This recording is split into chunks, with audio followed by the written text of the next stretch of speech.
On the 14th of August 1967, a young television reporter was sent to the local scrapyard to cover a news story at Barry Island, where he counted 250 dead engines. Barry had become a graveyard for steam locomotives and a place of pilgrimage for railway enthusiasts. It was one of the first television news assignments for a man later to find fame on the Today programme, John Humphreys. He chose an engine at random and climbed aboard to deliver his eulogy for steam. The great steam giants that once pounded the rails from Land's End to John O'Groats, rotting and rusting now on tracks of weed and grass. This really is the end of the line. Or so it seemed, particularly as British Railways had told preservationists that steam would never be allowed back onto the main line. Mr. Humphreys disappeared to find fame in London, little realising that steam would follow in his tracks.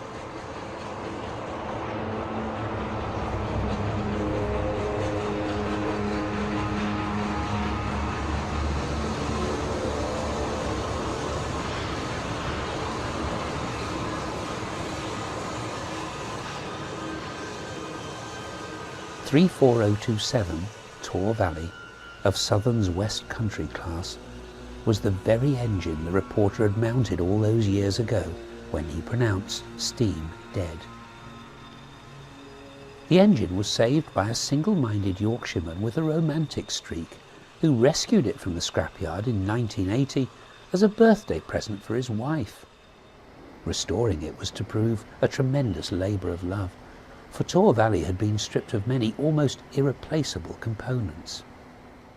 The going price for a lump of scrap without the tender was £6,000, which was quite a cheap initial price, even in those days, because the ones with copper boxes and a lot more non-ferrous fittings on were going for a lot more, £12,000 in some cases. And we decided to buy an express engine because we wanted something glamorous. And in our innocence, we thought we might just get away with spending another £10,000 on it to make it into something worthwhile. But 8 years down the trail and over 100,000 plus, well over 100,000 plus into it, we got a complete steam engine, which still wasn't certified for running on the British rail system, which we do now. But we did decide to upgrade it, and we spent the best part of another £12,000 upgrading it to be capable and fit to run on the main line. Among the missing bits were the nameplates. They simply couldn't afford to buy them back. We had the originals offered us some time ago from a chap, I think he lived down on the south coast somewhere, but we decided he didn't want them because the money that was being asked was far too ridiculous. And in actual fact, these nameplates have been on the engine longer than the originals. So, in sentimental terms and historical terms, these have a few stories to tell, and these are a lot more valuable to us, really. During its tour of duty partnering Clanline as one of the regular Orient Express locomotives, Tor Valley was frequently stabled at Stewart's Lane in London. Today, it's rostered on a tour to Portsmouth Harbour, along the Portsmouth Direct line via Woking and Guildford, a surprisingly tough route for a steam loco on a heavy train. Today's Tor Valley is a very different creature from the scrapyard wreck. Bert Hitchen still remembers the list of pluses and minuses when he was trying to make up his mind whether to buy it at all. Pluses and minuses, the pluses of the modern design, the glamorous passenger engine, steel firebox, workable components which you can reach. The minuses are there was very little attached to it when we did buy it, and we had to buy 90% of the stuff manufacturer can buy it from new, which includes the tender. The VSOE Pullman stock lives in an adjacent shed, and as usual was coupled to the suitably painted Class 73 electro diesel named the Royal Alex. Its job is to drag the stock into Victoria, and at the other end of the trip to pull the whole train backwards into the terminus at Portsmouth Harbour. It'll form part of the trailing load the rest of the time. The train exceeds 500 tonnes, so Tor Valley's footplate crew will earn their money. Their engine has done some of its heaviest work in the preservation era, and her basic character has become clear to the men who look after her. She's a lady, she's graceful. If you likened her to a horse, she's like a chunky dun with lots of bottom. She's got lots of muscle there, lots of stamina. She certainly wants to run. You hit on her about 63 mile an hour on the speedo, and I've noticed it quite a number of times. It's just like another power comes in, as if somebody's come on the back here, or another engine's come into power, and she's off. She really does go. And then the drivers have to throttle her down and ease her down.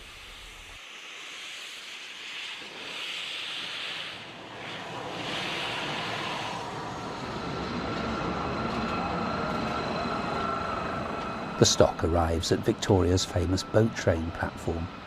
This was the starting point for so many romantic journeys to the continent, but today's Orient Express passengers are usually going no further than a day tour of southern England. It's steam which will make the day so memorable and different. Taw Valley's sparkling condition compares starkly with the decaying rabbit warren of railway lines in the shadow of Battersea's derelict power station.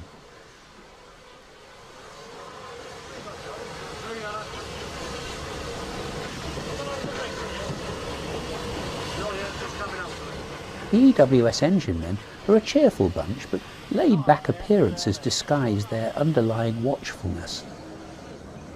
The few remaining Southern Mainline steam drivers have been reversing engines over the Thames for 40 years or more, and are delighted to be ending their careers back on steam. Whether their engine looks any more incongruous than the permanent way machine is a matter of opinion.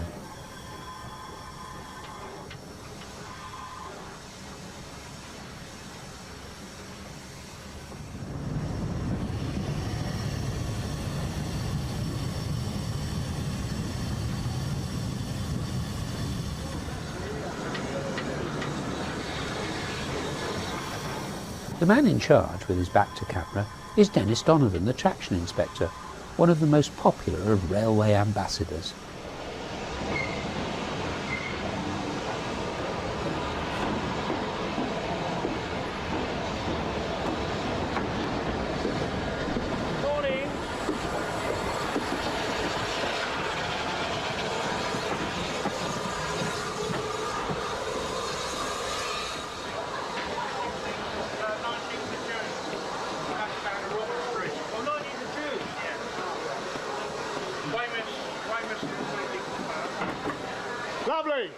The people who travel on Orient Express excursions are often ordinary working folk celebrating a big day in their lives, and the pictures will end up in family scrapbooks.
A mile or two out of Victoria, Tor Valley passes Stewart's Lane again, and is about to tackle the sharp climb to Clapham Junction. The Bulleid's 3-cylinder beat is almost lost in the insulated splendour of the train. Each Pullman car is a museum on wheels, but it's a different story in the humble support coach behind the engine. This is really a mobile workshop, with few comforts for the unpaid volunteers who act as the support crew. Most of them are listening to the engine on the short but spiteful bank at Long Hedge, once the site of a locomotive works. It's a burrowing junction under the Waterloo lines where Tor Valley has slipped to a standstill before.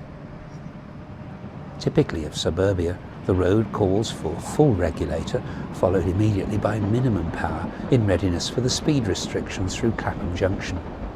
It's tricky stuff for the driver and fireman, as Bert Hitchen knows only too well. It's heavy train. There's awkward turnouts and curves and little inclines and signal stops, as I've said, on the southern in suburbia. Therefore, the odds are stacked against the Pacific to keep its feet all the time.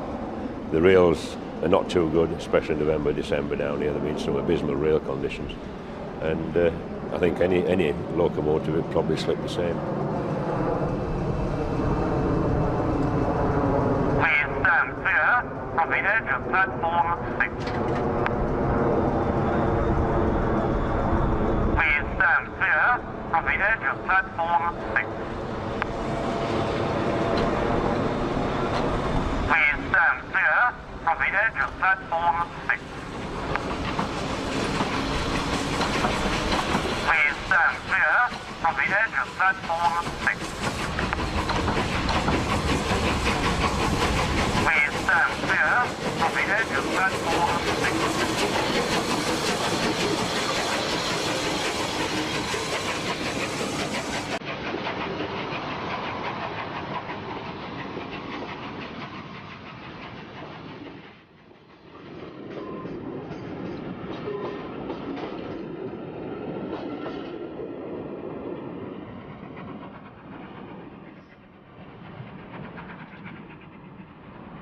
As the smoke clears, Taw Valley heads for Hampshire.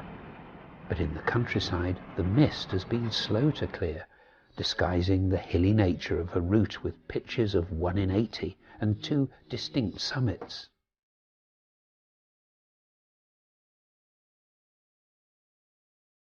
She leans hard left through leafy Virginia water, still throttled back, and onto the strange bridge that was never there in steam days, spanning the M25 motorway, before tiptoeing through the back gardens of London's outskirts.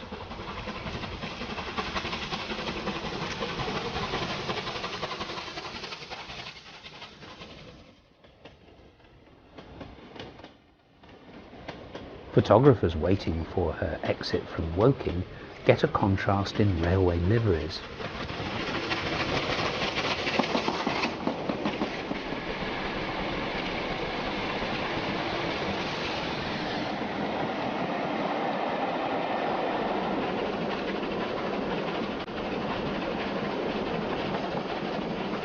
In the support coach, Bert and his mates are listening again, this time for the climb up Whitley Bank where Surrey and Hampshire meet.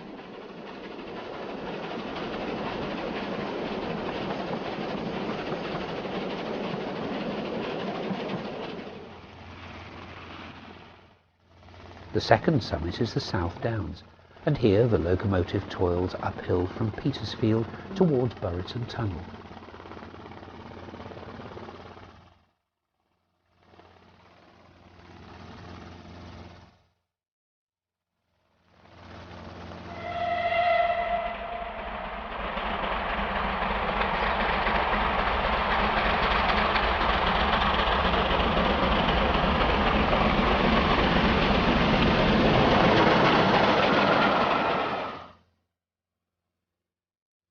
Then it's fast forward to the seaside, swooping through the downland towards Havant.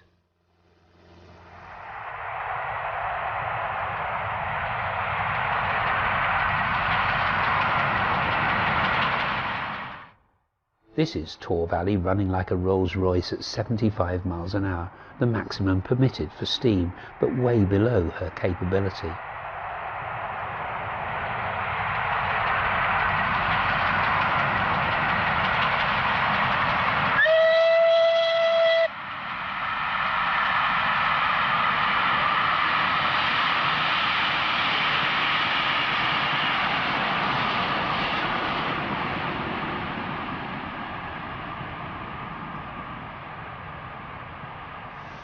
Only 2 down. Yeah.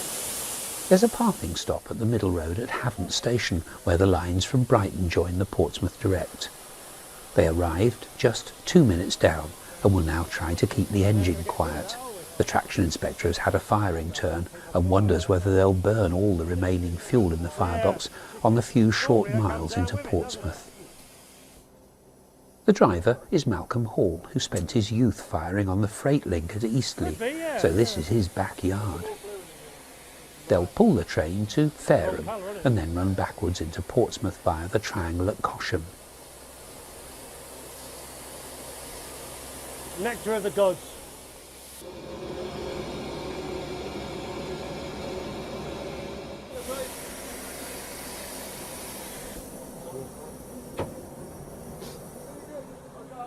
All right, this side now.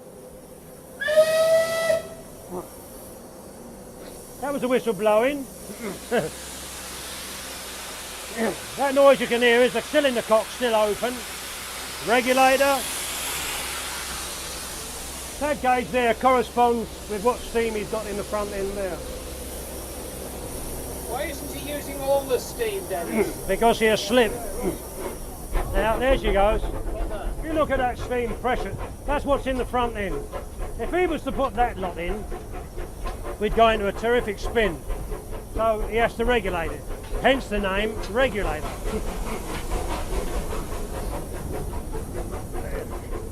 Now what our fireman bloke's doing here is trying to get rid of some of the fire that I happen to put in there. We've only got about 25 minutes now, that uphill gradients.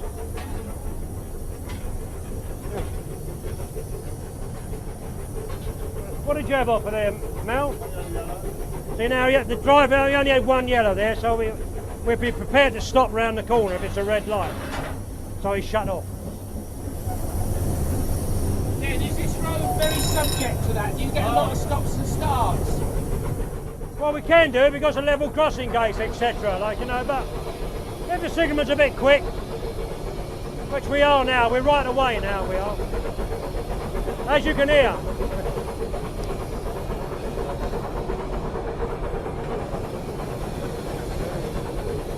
Now you can see he's got more steam in the front end now.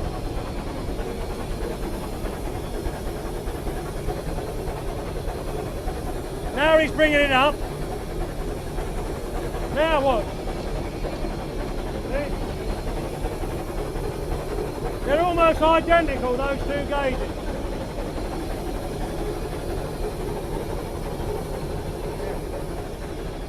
This is where he changes gear, very similar to a car, which we've spoken about before, changing up and down with a car.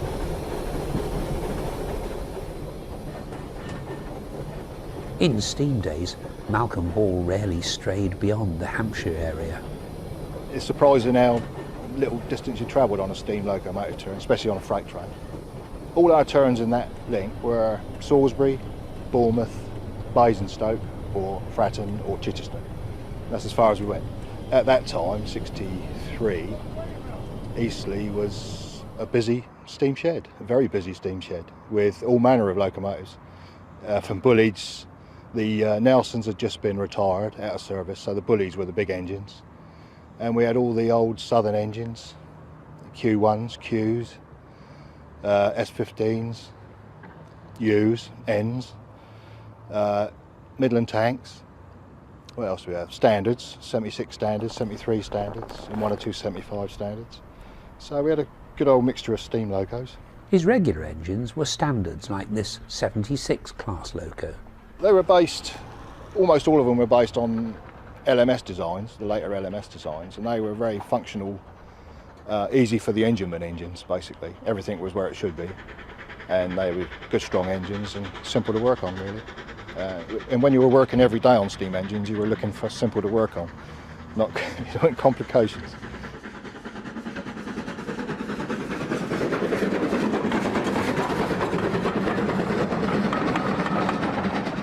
These machines were gradually replacing southern types, like the U-class, which Malcolm also commonly fired.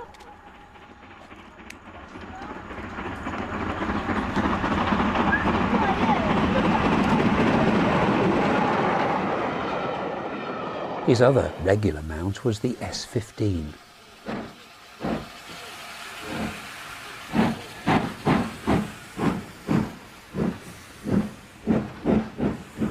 Those days of BR steam are remembered for the comradeship between engine men. It's very much, I mean, I was never in the forces, but they liken it to the camaraderie in the forces, where people work together closely all the time, and you do build up a rapport with the people you work with, you know, and it's sort of magic, really. When men like Malcolm Hall aren't driving steam locos, they're on driver-operator only diesel turns.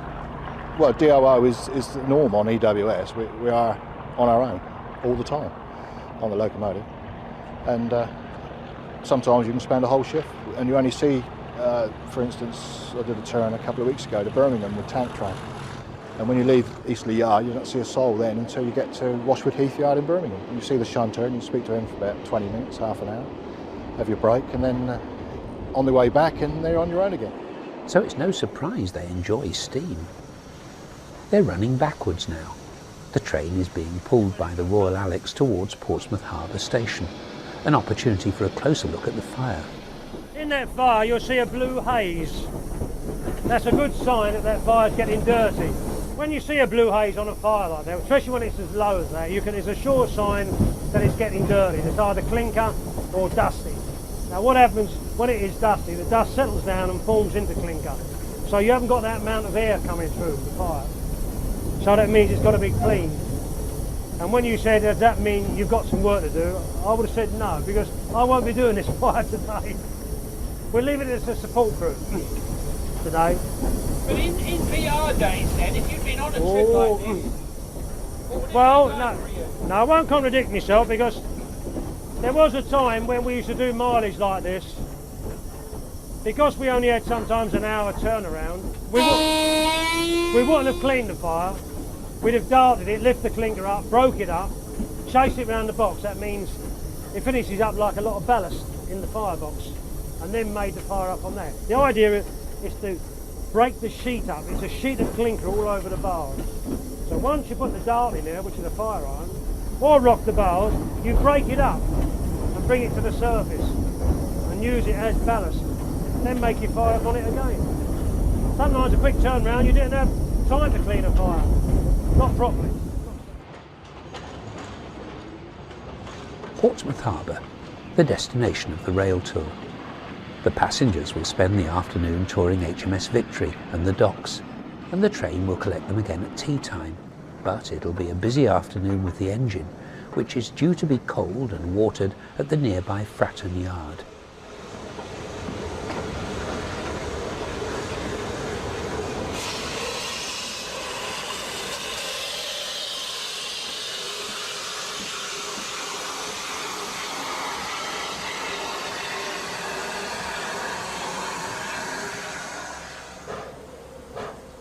They've arrived bang on time. Tor Valley sits for a few moments in the sun, awaiting the very sharp 1 in 60 climb out of the harbour station.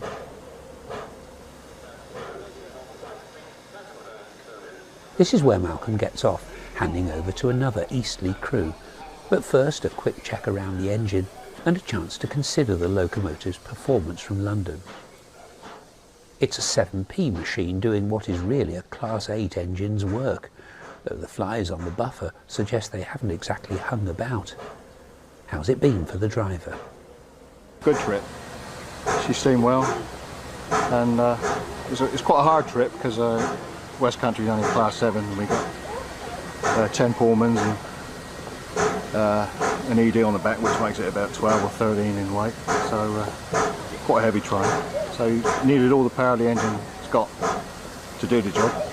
And the trip is sort of all uphill and then all downhill. I can't quite understand. Yeah, the Portsmouth Direct is a very up and down hilly line. It's got 2 very high summits, and it's a struggle up them, and of course you get the ride down the other side, so it evens itself out, I suppose.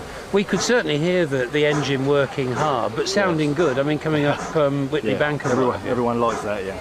Yeah, it's working in the second valve, all the regulator, and 50 on the cut-off, which is quite a lot for a West Country. That's why you could hear it well.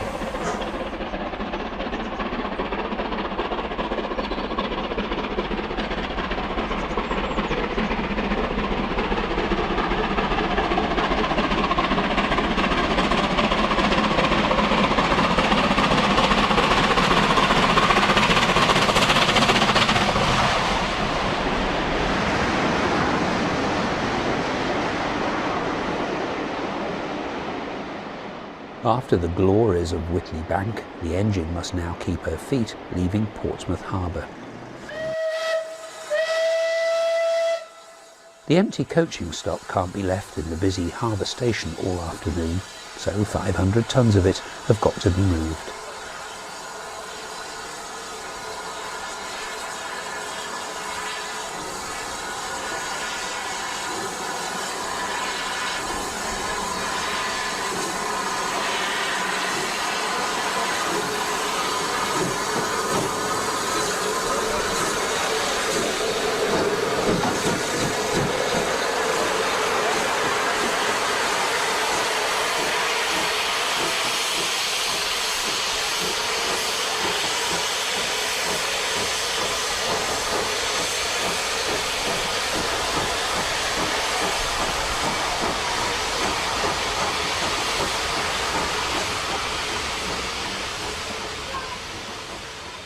She walks away with the sanders on, but it'll be a different story later in the day when the evening dew begins to combine with any diesel residue, making the rails slippery. For now, though, the enginemen are relieved. That's it.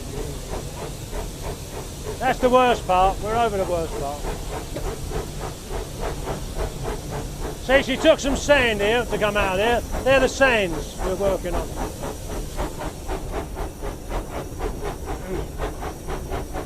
That's it. Beautiful, beautiful. That's it. Now we've got a green light. That's it. The reason for the climb is that part of Portsmouth main station is a high-level station, so they get a rooftop view of the city as Dennis gives in to the temptation to show the fire who's boss. That is clinker, look. There's your clinker, boy, look. There it is. That's what we've got to get rid of before we can go back up. And that's just coming about 100 miles on that.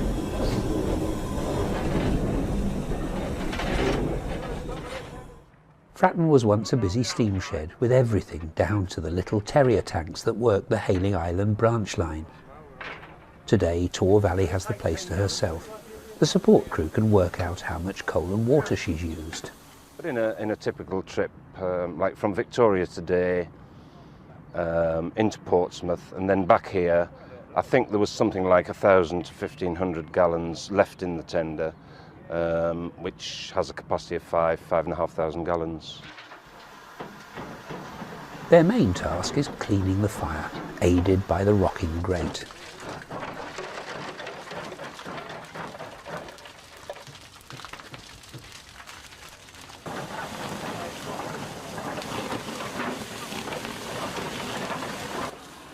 The oil gets topped up too, which isn't strictly necessary after 100 miles, but does give some peace of mind. And then it's just a case of rebuilding the fire, with the owner Bert Hitchen doing the donkey work. Bert was once a racing cyclist who was good enough to take part in the Tour de France, a man of some considerable character. If he wants to do something, he's the sort of man that is capable of doing it. When you consider that Flying Scotsman has seen off 2, if not 3 millionaires, the commitment that Bert has is quite phenomenal, really, because they are very, very expensive things to run, and sometimes we are at a loss to understand how he manages it. But his commitment is 200% of his life. It's total. We all have a great admiration for the man. As regards doing it all again, we're 20 odd years older, and it's hard to say really whether you'd do it again. You get committed once you get one, and once you're committed you've got to pursue it through to the end. You could turn your legs up in the air and sell it, I suppose, halfway through, and some people do. They do lose interest, and engines do change hands. In this particular case it's not at the moment changing hands, so... You're not a quitter, are you? No, you've got to be determined about these things and do them. The passengers stroll back to their train in the last of the evening sunshine. The Orient Express is booked months in advance, Such is the reputation of the service. Redevelopment of the old naval base is changing the harbour, but one thing remains the same from steam days. The piers of the harbour station won't support the weight of a Bulleid, which is the reason Tor Valley comes in on the trailing end of the train. The distant figure of Dennis Donovan relays the right of way, and the battle for adhesion is about to begin.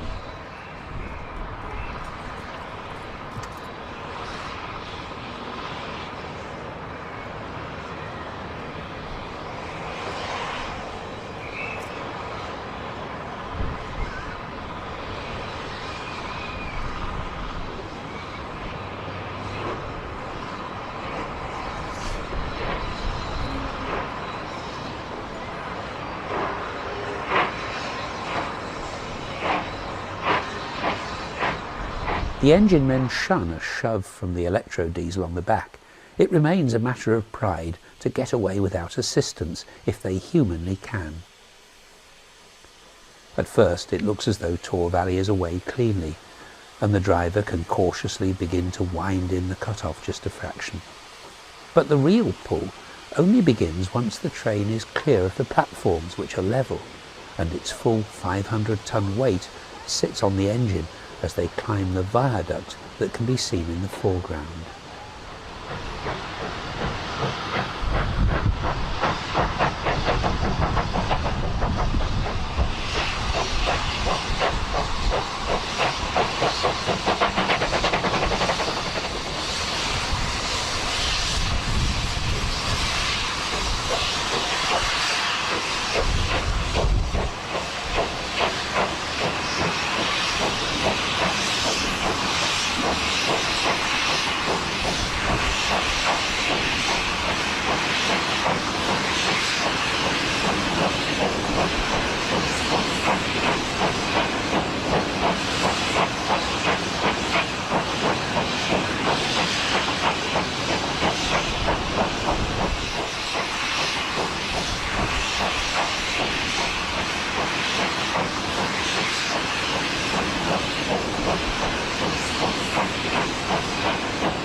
With her fire glowing brightly, Tor Valley climbs away from the harbour, the sound of her labours echoing across the Portsmouth skyline.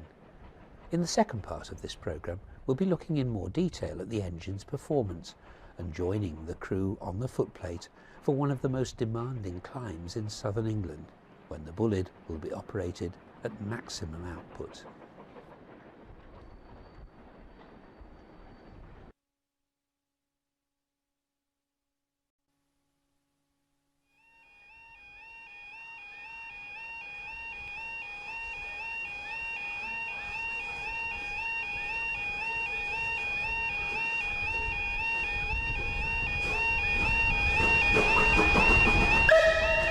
On a foul winter's day, Tor Valley attempts to get to grips with a greasy rail on the last short leg of a charter from Victoria to Southampton docks.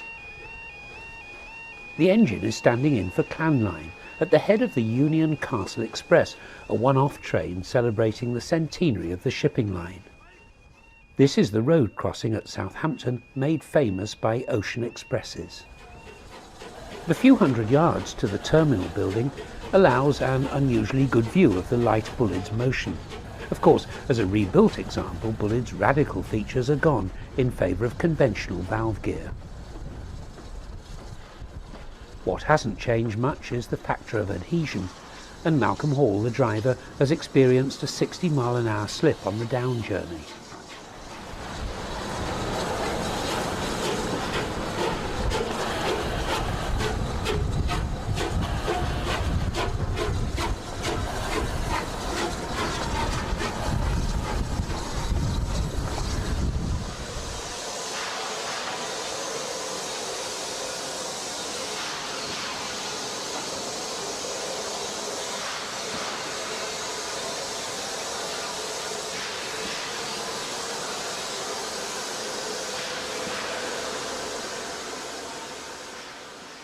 This will be Malcolm's last stint in Taw Valley for the foreseeable future.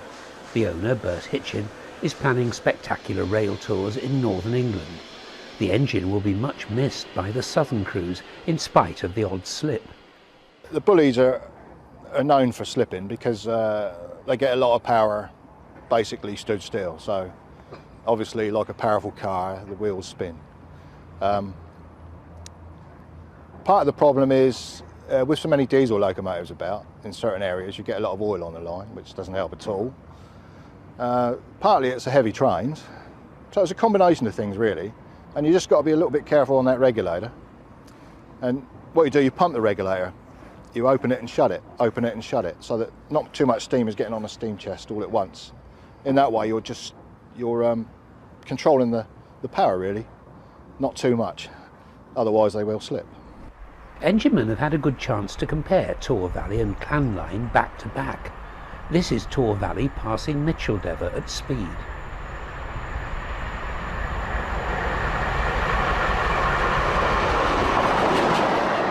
The two types of Pacific, as might be expected, respond to slightly different driving techniques, particularly in terms of reverser setting. Cut off on Taw Valley, basically it's all the lot starting off with, and you can bring them back to 50 as you accelerate, and back to 30, and if you're on a climb, Tor Valley seems to like 30 on a climb. Say, for instance, the other week we climbed from Southampton, Northern Junction, right up to Micheldever. It's a steady old climb, and 30 with about 3 parts of the regulator, so that the steam chest is right over on the boiler pressure, and that's where she liked it, and that's where I left it. Clan Line with the same train, you could probably get up to 25, slightly more cut off, a lower percentage cut off. So you're doing more with the steam, with a given amount of steam, so it's an easier trip basically. Where Tor Valley would be struggling with 13 on, Clan Line is not struggling with 13 on, pulls them away. So that's just that really, one's a class 7, one's a class 8, and it shows. At 75 miles an hour, Tor Valley is just cantering along and rides very smoothly. But with this sort of speed limit, she's being held back. We do have to hold them back. I mean, this 75 mile an hour is standards now, the WS standards and rail tracks, maximum speed 75 mile an hour. But in their early days, you could get these up to 90 quite easy, and that's with a train on. I'm talking about, boat trains where they used to have 12 coaches and 2 vans. Yeah, they'd get them along there, and it has been known to do 100, and you can knock that bit out as well. There's still the thorny question of rebuilt versus unrebuilt Bulleids. Were the original engines freer running than Tor Valley, even if they were more fuel hungry? There are still enginemen about who can remember the original span cans in service, and the operational problems that went with them. This is 257 Squadron, at work on the Swanage Railway.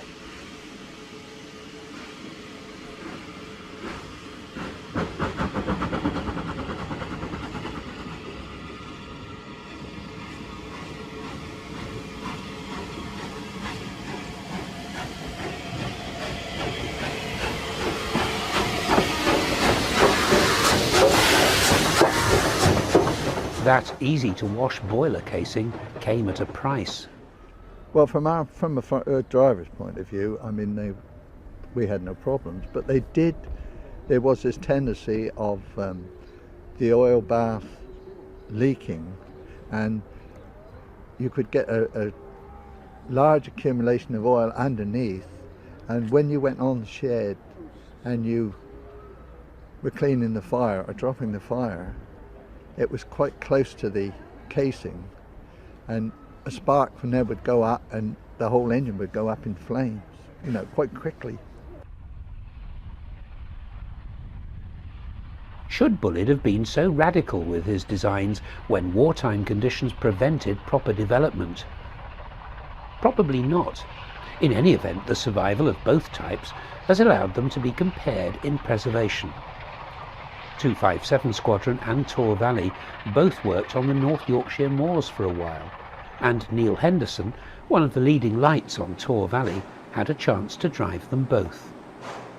This engine I drove regularly on trains there and another sister one to this, but in an unrebuilt form. I think it was called 257 Squadron. It's now based at the Swanage Railway. Speaking to many men over the years, and particularly firemen, one thing was apparent, and they all said the same: the unrebuilt, as opposed to this one, the rebuilt, would run a lot freer, so they say. And I don't know that that is true, but I do know it used to use a lot more coal, and all the men used to agree on that. They would say the unrebuilt used a tremendous amount of coal, maybe half a ton a day more. It depends what train you're working on.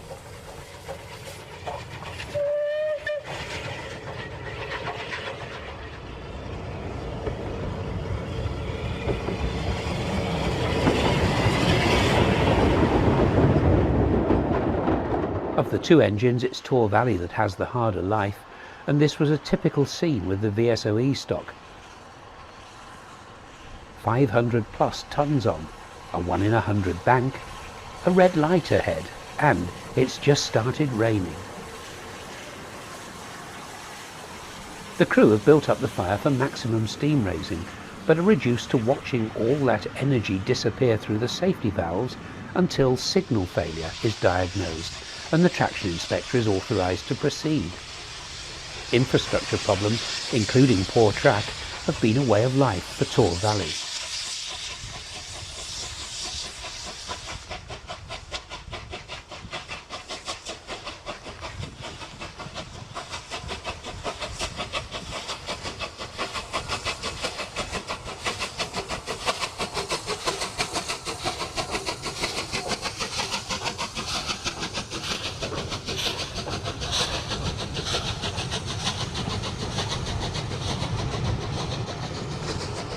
We've had our contretemps with signals and slip into a stand on the bad rail down here, and we've also had our little bits and bats with rail track.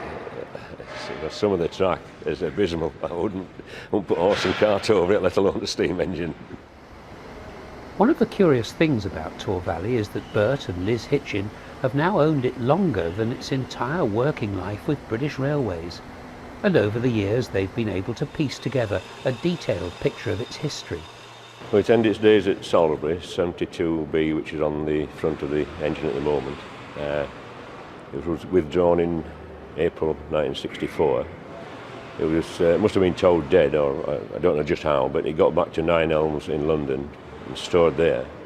Then it was finally taken down with probably a lot more engines to Woodham scrapyard in Barry, South Wales. And there it languished for 16 years, and then I bought it in 1980. This is how Tor Valley will be remembered from its Orient Express days. It's seen here near Swanley, dressed in Golden Arrow kit for the regular tour of Kent. But the inside story has never really been told, so to put that right, we can join Tor Valley's last VSOE working, 2 days before Christmas, on a Surrey Hills luncheon special. Surprisingly, with just 2 hours before they're due off shed, there's only a tiny fire in the box. We've got plenty of time. There's £125 there, as you can see. So, like everything you do in life, there's a right way and a wrong way.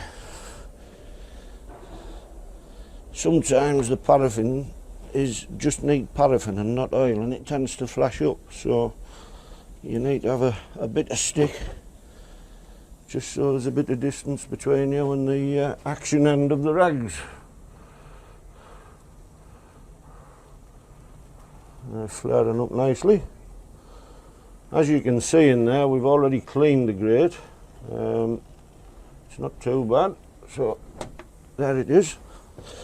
Orient Express tours usually give the firemen a hard time, so they'll need a good clean fire to start with. The fire deteriorates quite rapidly due to the type of train we work in, because it's stop go, stop go. I mean, the engine wasn't designed or built for that. It was built for going at 60, 75 miles an hour, pulling 10, 12 coaches. But with this train that we pull on the Bulleid train, it's usually a minimum 500 tons, usually more, 568, 570.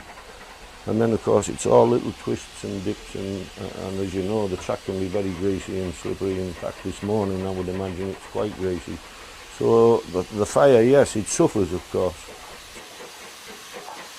This was Tor Valley joining the main line at Byfleet and New Haw on the previous trip. It's another of those burrowing junctions with a short, sharp gradient. In suburbia, a lot of stopping and starting and chasing units, signals, red signals, caution signals, which all cause us to slow down and have to pick up speed, etc., etc. So with 500 tonnes behind the engine, sometimes more, the engine is working quite hard, and obviously have the wear and tear in the short, heavy loads and signal stops, etc., etc. But once we get underway, it'll compare to anything on the system.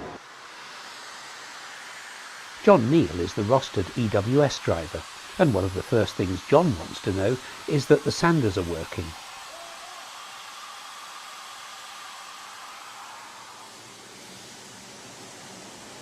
It's only when you see a driver making the long walk back to the cab that you remember just how big these engines are.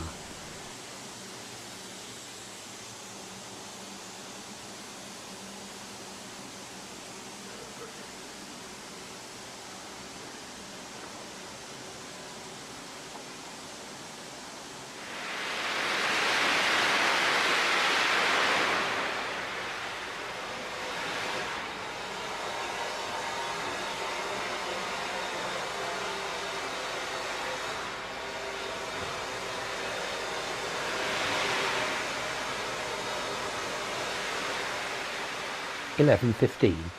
Taw Valley moves off shed with £180 on the clock, and plenty of time to bring her up to full working pressure, with departure from Victoria scheduled in just over an hour's time.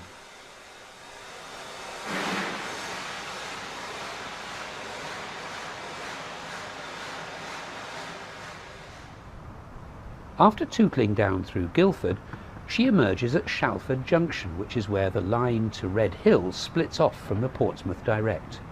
Here she'll turn left across the water meadows, running gently under one of the countless speed checks after a leisurely journey down through the suburbs. But the easy bit of that journey is about to come to an end after the water stop at Shalford.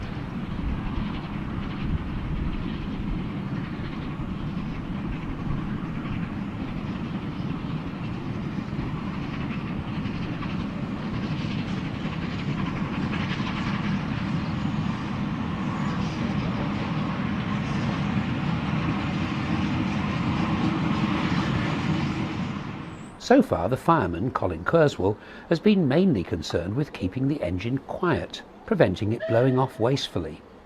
But now he'll have 20 minutes to turn up the wick, in readiness for what is basically 4 miles at 1 in 100 from a standing start. There's 540 tonnes on the back, including the electro diesel, which won't be doing any pushing unless there's a problem.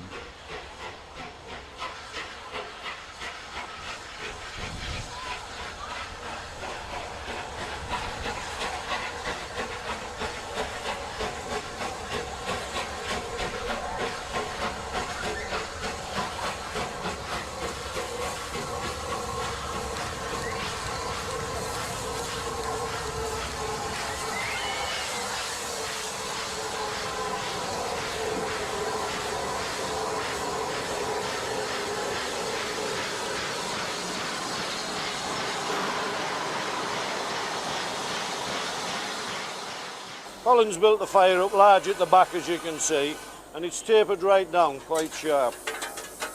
Now he's spread it out a bit now towards the front. So that is a bed of energy. It is pretty well burnt through, not all of it. Now we're getting ready for going now, so we're getting up with the heat. He's closed the doors, he's put the blower on.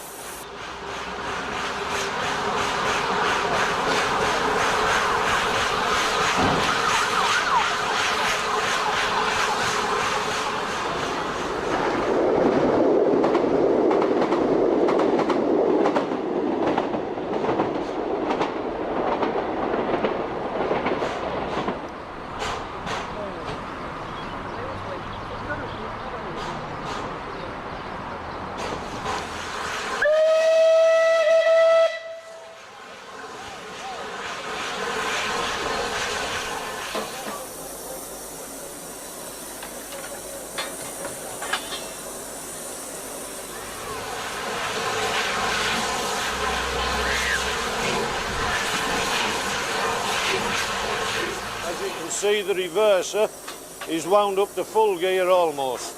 He's on about 73%.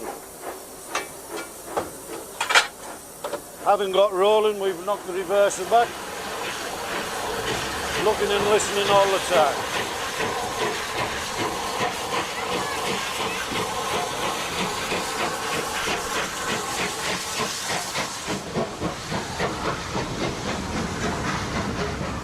The regulator is open just under the second valve, or the big valve if you like.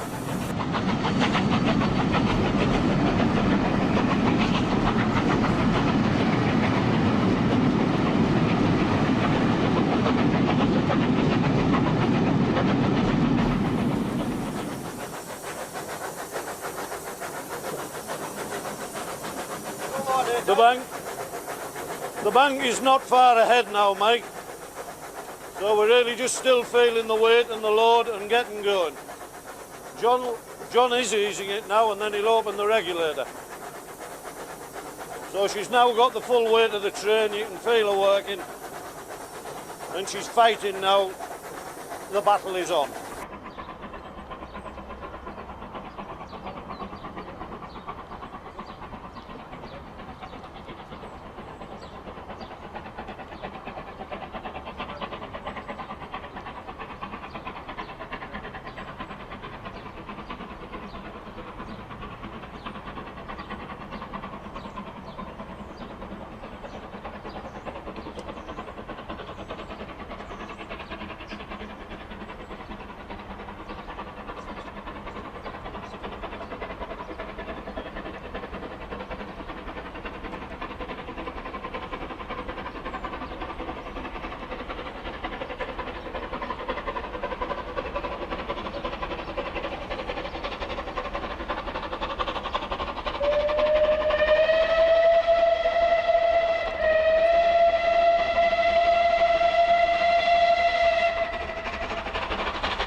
Steam pressure has stopped constant.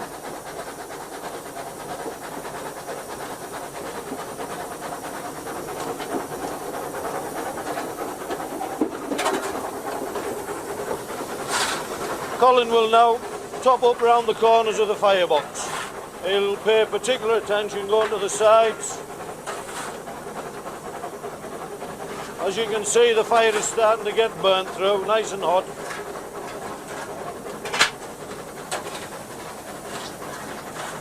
We're now on the bank proper, aren't we, John? Yes. Oh, yeah. Yeah.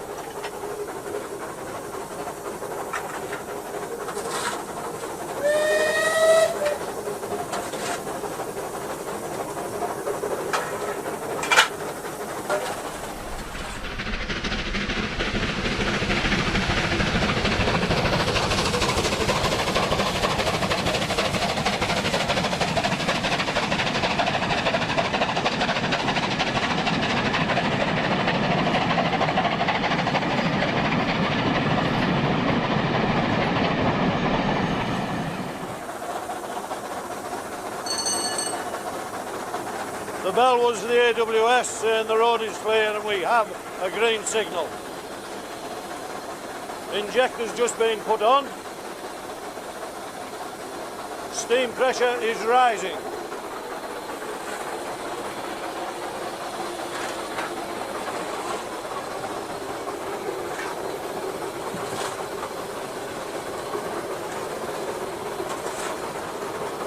It's the same again, Mike.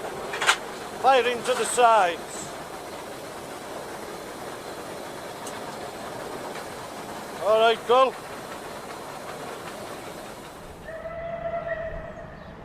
The climb is in a couple of steps broken by easier sections, and the trick is to generate sufficient steam, but no more than they need. We're well into the bank now, Mike. But as you can see, she's going well. But it doesn't ease off, it gets worse. When we get to the top of this section, there's a level bit, then it goes steeper for another 1.5 miles, I think. She's working quite hard now. The bridge up ahead is called Welcome Bridge. And you know why that is. And if you're not sure why it's called Welcome Bridge, well, the answer is written clearly on the boiler pressure gauge, now 40 pounds below the red line at 210. Generations of firemen have been glad of the brief respite of an easier gradient after the bridge. By now, Colin is firing little and often, but is rarely idle. The fire is one incandescent mass, instantly turning black coal into white heat.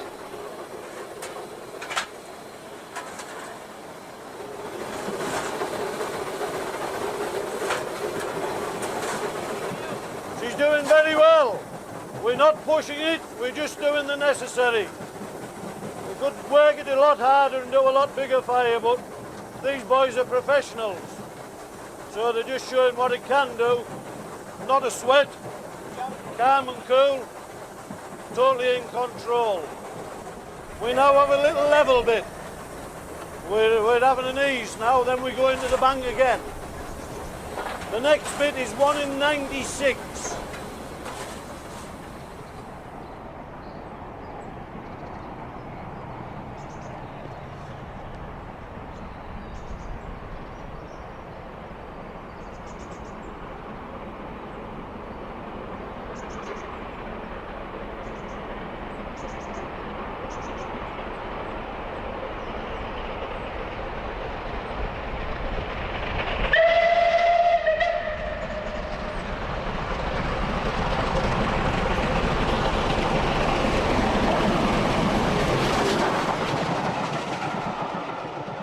The brief rumbling noise you're about to hear on the footplate, which sounds like crossing a bridge, is in fact the engine slipping. That was a slip. Tell me about it. Well, you felt the vibration, then you heard it.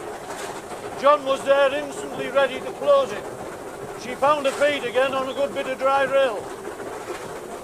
No problem. If it had kept going, it might have been a problem.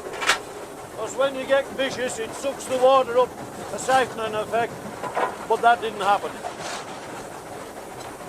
We're still on the bank, and we're turning on the bends now, so it's harder. Speed has remained above 30 miles an hour, and John is working the cut-off at between 30 and 40% as they approach the top of the bank. The crew are now thinking ahead.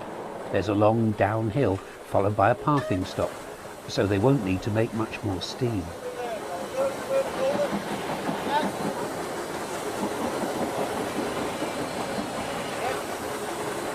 Down the hill now. All over. That's the top of the bank now, Mike.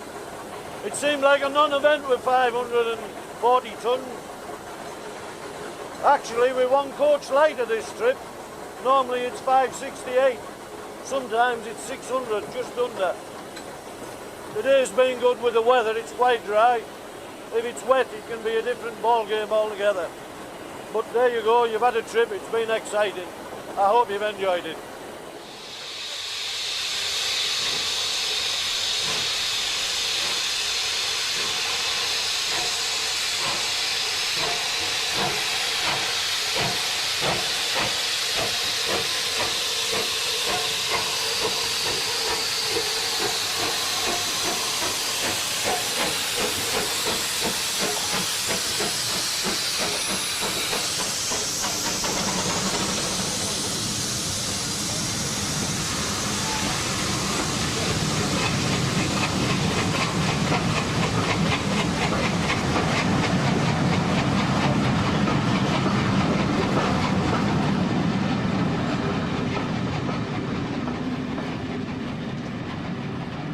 After the stop at Betchworth, they set off towards Red Hill, and the Bulleid is soon back in her stride. But it does leave one unanswered question. Why does the volunteer army labour for years to keep steam alive on the main line? Why we do it and what they love. That's very hard to explain, Mike. It's the thrill of it. It's British. We rebuild it. We've stripped and rebuilt the engine twice. It's tremendous satisfaction. Like I said earlier, it's the prima donna. It needs nurturing, it needs loving, it needs care. If you do something wrong, it's unforgiving. It's just a tremendous, tremendous satisfaction and pleasure. And I hope it can continue. And what about guys like John and Jim and Colin? Well, these lads are just a godsend, because if they didn't do what they did, we couldn't bring our engine out onto the network. Jim is one of the real old McCoy, John is, and Colin is. I would think you'd have to look very hard to find anywhere in the world today any three men who've got the experience and knowledge that these three chaps have. Yeah. They all share the satisfaction of knowing that the Orient Express is legendary for making the customers happy. Indeed, many people like these Americans will come a very long way for a ride on this world-famous train. Some of them have even been on it before and will build their holidays around it. Few steam engines survive in America, so the visitors are full of praise for what's been managed here. It's as delightful and as satisfying of an experience as you could ever ask for in travel. You know, because of the service and the food and the quality and the atmosphere and the ability to relax. It's perfect. You know, I don't think you can't put any better touch on it. That's about as strong as it gets. Sights like this are just what tourists want to see in Britain's shop window.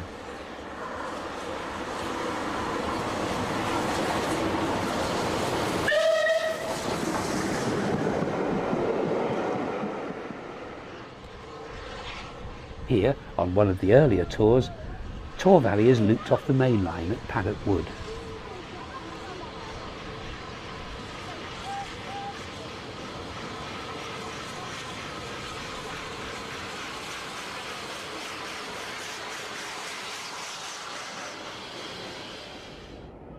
All these excursions end up back where they started. The way the fare-paying customers react at Victoria speaks volumes about where the future of mainline steam lies. Non-enthusiasts will pay a premium for steam, so long as it's pulling a restaurant on wheels with a quality image. These trips are always full, but not with steam buffs. Thank you. Thank you very much. Bye-bye. Safe journey home. When the passengers have gone, Taw Valley reverses quietly back to Stewart's Lane, where the day is far from over. Bert Hitchen has been working tirelessly for the last 2 days, still gripped after 20 years in that passionate affair with this exacting and untamable metal creature. She's a wild thing. She's the prima donna, if you like. You do something wrong, she's unforgiving. She bloody well tells you. So you've got to be on the ball, like I said, looking and listening all the time. That's what it is with steam engines. It's teamwork. It's part of the team. It's talking to you all the time. You're doing your bit with your mate, and he's doing his bit with you and the engine. It's a three-way thing. We've got all the elements of nature here, fire, steel and water, and you've got to be in harmony. A few days before the end of the second millennium, another great example of Britain's engineering heritage lay at anchor. QE2, whose timeless beauty goes back to the 60s, was about to set sail from Southampton.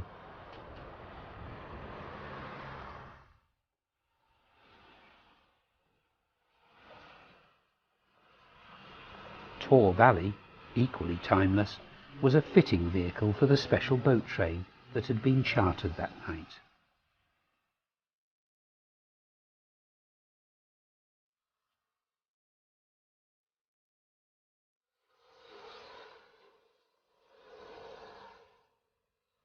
Interesting to note that the docks were full of hundreds of minis for export, more survivors of a brilliant design that goes back to the days of steam.